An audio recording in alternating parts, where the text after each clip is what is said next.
Good night. It is January 2, 2024, and it is a Thursday, right? Whew, it's Thursday. Here in Sherbrooke, it is snowing. We're in the midst of a snowstorm. It's accumulated a lot, and the wind is glacial. Glacial. I shall just update this. Yeah, we have a 24-kilometer-an-hour westward wind with wind gusts of 41 kilometers an hour. I'll tell you that in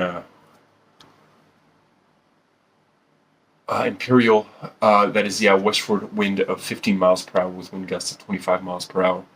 I just went outside for the first time, and it's chilly. It's negative 4 degrees Celsius, 24 degrees Fahrenheit, but with the wind, definitely feels colder. There's a real feel registered trademark of negative 14 degrees Celsius, 7 degrees Fahrenheit.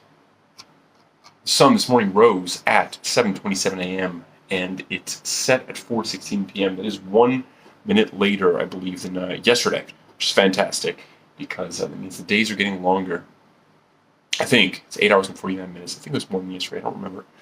If you watched the weather report yesterday, I was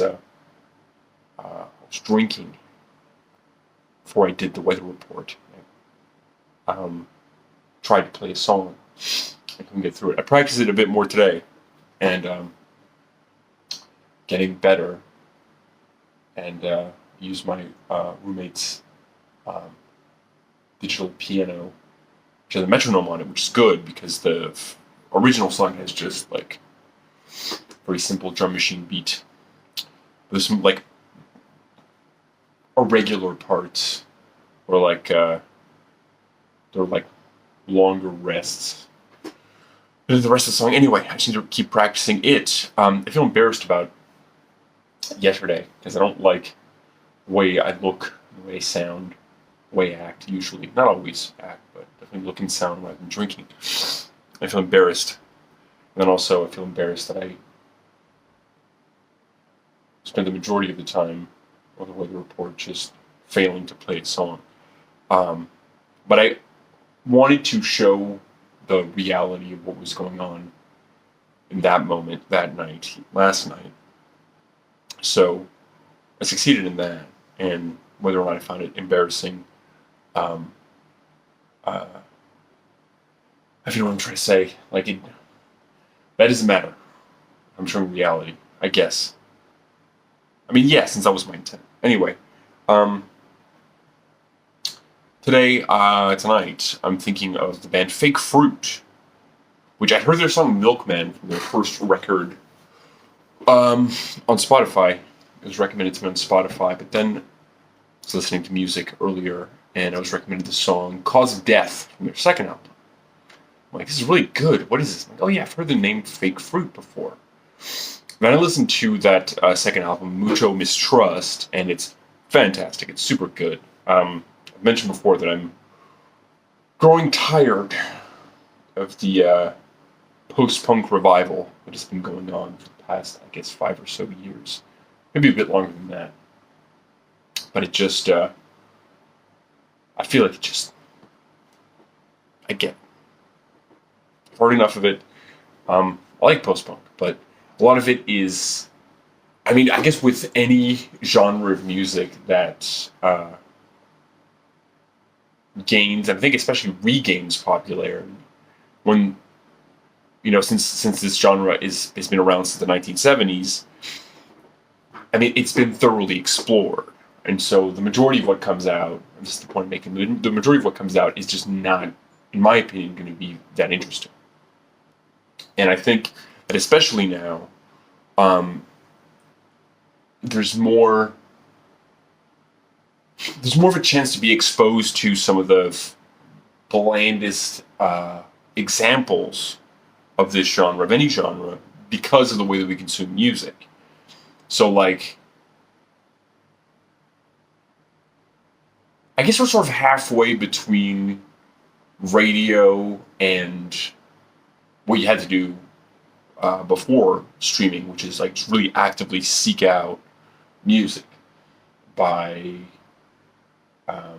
going to the record store, looking at the records and talking to other people. And then eventually, like when I was in high school and obsessed with finding music, I was like, my hobby was just like finding new music and listening to new music. And also just being a huge douche about it. Uh, yeah, being very pretentious and certain because that's what I thought would make me cool. Um, and yeah, that there was some curation back then. There were blogs. I've talked about this before, but I really miss blogs, music blogs. I was deep into the weird alternative folk music blog scene of the early. No, I'd say like the late 2000s, um, mid to late 2000s. It was fantastic, but now the thing is that like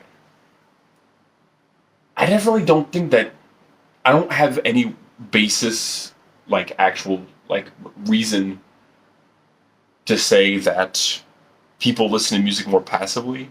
I don't think that's actually like true. It sort of feels like that. Like that's true, but I don't think that's actually based on reality. But I think it's easier to hear some of these shitty examples, not shitty, but like bland, unoriginal examples of more specific music than just like pop music or just radio rock, whatever was on the radio. So like, I think I made my point. We're sort of in this like halfway place where it's like it's not quite radio where like the majority is filtered, not necessarily by quality, but like you're not going to hear the majority of examples of a genre on the radio since it's just going to be.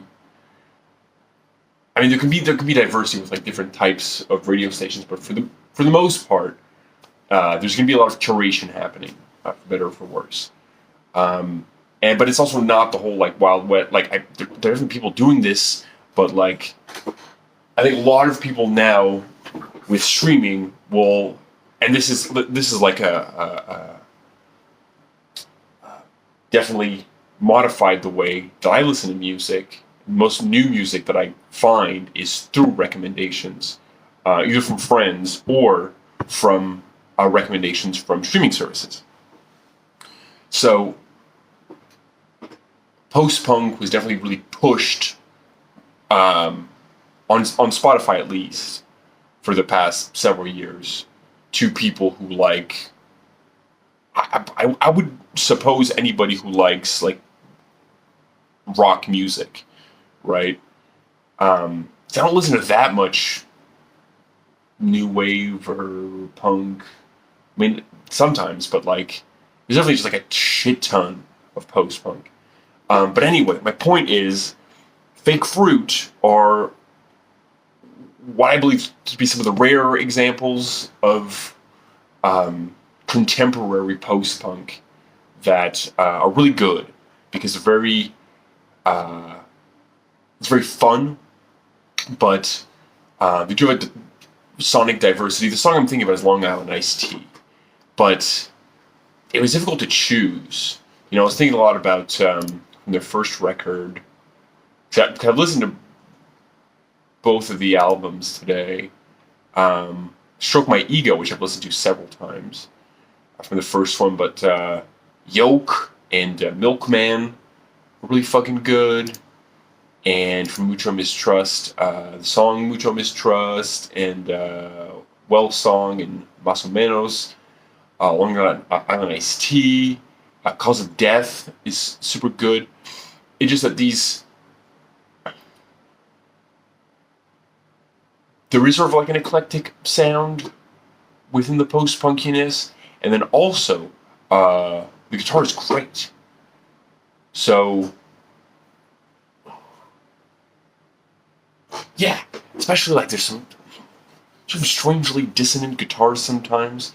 I'd say that Mucho Mistrust is more experimental than their first record, but it's really good, and I highly recommend checking this band out. And the lyrics can be really absurd, but sometimes not, and more personal, and then sometimes more about like globally what's going on. And there's like a diversity of ideas and methods of execution, and it's fun. And I think I'm done talking now. So later tonight, it's just going to be probably the same thing. Snowy and windy. But let's see. It's going to get colder, -5 degrees Celsius, 24 degrees. Oh, no, sorry, that's what it is right now. -5 degrees Celsius, 23 degrees Fahrenheit. And yeah, it's going to be cold. All right, everyone, have a great night.